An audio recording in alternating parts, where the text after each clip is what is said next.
तो हमारी सेवा लगी रात को भी 13 वास में आपने पहरे की सेवा करनी है।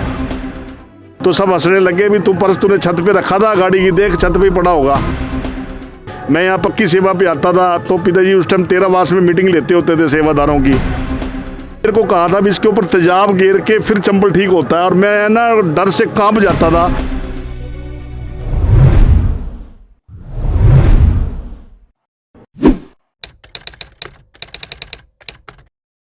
इस एपिसोड के अंदर आपको एक और सत्संगी भाई से मिलाएंगे, जान लेंगे उनके क्या अनुभव हैं डेरा सच्चा सौदा के साथ जुड़ने के बाद, तीनों पातशाहियों में के साथ जुड़ने के बाद उनके क्या अनुभव हैं। सर क्या नाम है, कहाँ से हैं और क्या अनुभव है जो आप हमारे दर्शकों के साथ आज जो शेयर करना चाहते हैं? मेरा नाम राजेश अग्रवाल है, पेशे से मैं वकील हूँ और डेरे सच्चा सौदा से पिताजी की रहमत से दूसरी पातशाही शाह सतराम जी महाराज से 1975 में नाम शब्द लिया था जब मैं तीसरी क्लास में पढ़ता था।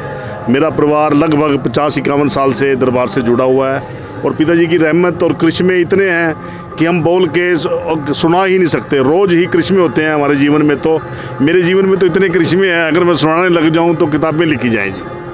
मतलब शुरू से ही बचपन में ही से नाम शब्द ले लिया था और पिताजी से जुड़े हुए हैं। और हमारा तो जो दृढ़ विश्वास मालिक ने ऐसा बनाया हुआ है, इसको हम अंधविश्वास नहीं कह सकते, ये दृढ़ विश्वास है।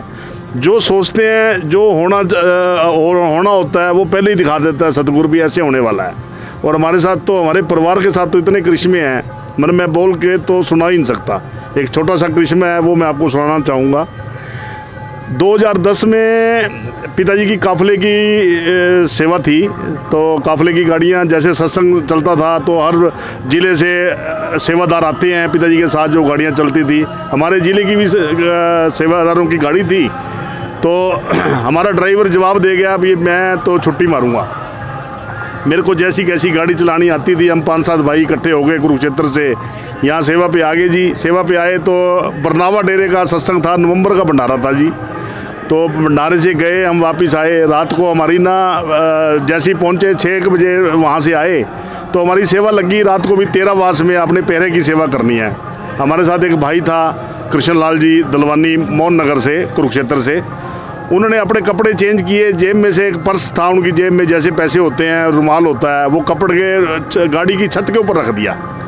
छत के ऊपर रख दिया, कपड़े बदले, वो पर्स वहीं पे भूल गए। रात को हमने सेवा की पहरे की। सवेरे हम 4 बजे यहाँ से कुरुक्षेत्र के लिए चल पड़े। जैसे ही हम चले तो सारे बैठ के अपनी मस्ती में बातें करते, पिताजी की बातें करते। जो रास्ते में पिताजी ने खुशियाँ दी हमें, उनका मालिक की बात का ही जिक्र होता है प्रेमियों के बीच में तो जी। तो वहाँ गए हम करते करते कुरुक्षेत्र। हमारा एक वहाँ पे शरदानंद चौक है, शरदानंद चौक पे जाके खड़े हुए 2 प्रेमी वहाँ पे उतर गए। तो हमारे कृष्णलाल जी कहने लगे भी मेरा पर्स था, वो पर्स तो नहीं मिल रहा।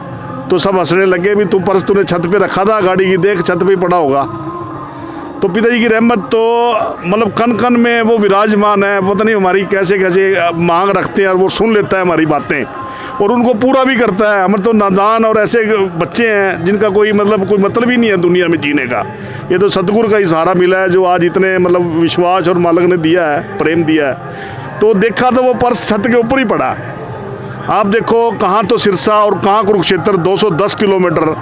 पहले मोड़ पे ही कोई चीज़ आप छत पे बैग रख के देख लो, बांध के रख लो, वो भी लटक जाता है। और वो पर्स के अंदर ऐसी कागज़, ऐसी पैसे, ऐसे रुपए, उसके आइडेंटिटी कार्ड, गाड़ी के कागज़, इतना मोटा पर्स था कागज़ों से भरा हुआ, वो ऐसे कैसे छत के ऊपर पड़ा। तो अब देख के हम तो आंखों में आंसू आ गए सबके भी देखो सतगुरु हमारा, हम तो करने क्या जाते हैं और काम सतगुरु से लेते हैं। अभी पिताजी देखो अब तू जाने तेरा काम जाने। वाकई सही बात है कि मतलब एक छोटी सी चीज़ क्या, कोई भारी चीज़ भी अगर छत के ऊपर रख दो तो 200 किलोमीटर तक तो वो तो बिना बांधे वो भी नहीं टिकती है। तो पर्स कैसे टिक गया? और उसके अंदर सारे कागजात भाई जी, सारे कागजात, सारे पैसे, उसकी एक भी चीज़ उसमें से हिली भी नहीं। तो हम तो उस सतगुरु का, उस मालिक का, उसका देन ही नहीं दे सकते। उस मालिक ने जो हमें अपने चरणों से जोड़ा हुआ है और ऐसी जोड़ा रखे, हम तो सारा परिवार यही अरदास करता है, हे मालिक जब तक हमारे शरीर में जान प्राण है पूरे परिवार को ऐसे ही अपने चरणों से जोड़े रखना और हमारा तो विश्वास, दृढ़ विश्वास बनाए रखना। और इसको हम देखो, दुनिया इसको अंधविश्वास कहे, कुछ भी कहे, पर जो जब तक कोई चीज़ हम खाएंगे नहीं, महसूस नहीं करेंगे उसका टेस्ट कैसा है। अब शहंशाह जी कहते हैं जब तक हलवा खाएंगे नहीं, हलवे का हमें कैसे पता है अभी कैसा रंग है, कैसे टेस्ट है।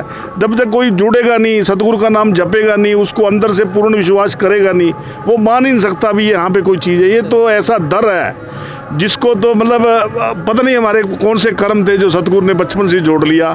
हम तो कभी किसी नशे की तरफ कभी जाने नहीं दिया। हमारी माँ, हमारे पिता हमारे लिए तो बड़े धन्य हैं जिन्होंने टाइम पे हमारे को डेरे से जोड़ दिया। बस यही कहना चाहूँगा जी, देखो अपने मालिक पे, अपने उस पर दृढ़ विश्वास रखो और सतगुरु चाहे तो पल में कुछ भी कर सकता है। और मेरे साथ तो इतने करिश्मे हैं, मतलब एक और सुनाता हूँ छोटा सा मैं बीच में। एक बार मेरे पैर पे चंबल हो गया, एडी के पास इतना चंबल हो गया कि उसके अंदर ना पानी टपकता था पूरे तरह से। मैं यहाँ पक्की सेवा पे आता था तो पिताजी उस टाइम 13 वास में मीटिंग लेते होते थे सेवादारों की। मैं अंदर गया मीटिंग में और नारा लगा के जो 13 वास की घास है उसके ऊपर अपना वो चंबल रगड़ दिया। अगर आज भी मैं अपना पैर दिखाऊं बिल्कुल चिट्टा है। नहीं, मेरे को कहा था भी इसके ऊपर तेजाब गिर के फिर चंबल ठीक होता है। और मैं ना डर से कांप जाता था भी इस पर इतना दर्द है, कौन मेरे तेजाब गिरेगा और कैसे ठीक होगा। और पिताजी ने एक बार वो 13 वास की घास पे मैंने अपना पैर रगड़ा और मेरा पैर आज तक उस पर कभी खारिश भी नहीं हुई। मतलब मालिक का तो इतने करिश्मे हैं, मतलब कह ही नहीं सकते जी। पिताजी ने बड़े चरणों से जोड़ा हुआ है और मालिक ऐसे ही बस दृढ़ विश्वास अपना बनाए रखे। सतगुरु का तो देन नहीं दे सकते, हमारा तो कन कन पल पल और कतरा कतरा सतगुरु के लिए बस समर्पित है। मालिक से यही अरदास है, धन धन सतगुरु तेरा ही आस। तो देख सकते हैं दोस्तों किस तरह जो एक सतगुरु है उसका जो अपने शिष्य की पल पल पर संभाल करता है। एक छोटी से छोटी लेके बड़ी से बड़ी चीज़ तक को सतगुरु अपने बच्चे की संभाल करता है। किस तरह इनका एक छोटे से पर्स वाला वाक्य था, चाहे इनका जो है वो स्किन एलर्जी का वाक्य था, वो वाक्य अपने आप में एक चमत्कार से कम नहीं है। जुड़े रहे रहमत मुर्शिद के साथ में, मिलेंगे और सत्संगियों के अनुभव के साथ। धन्यवाद।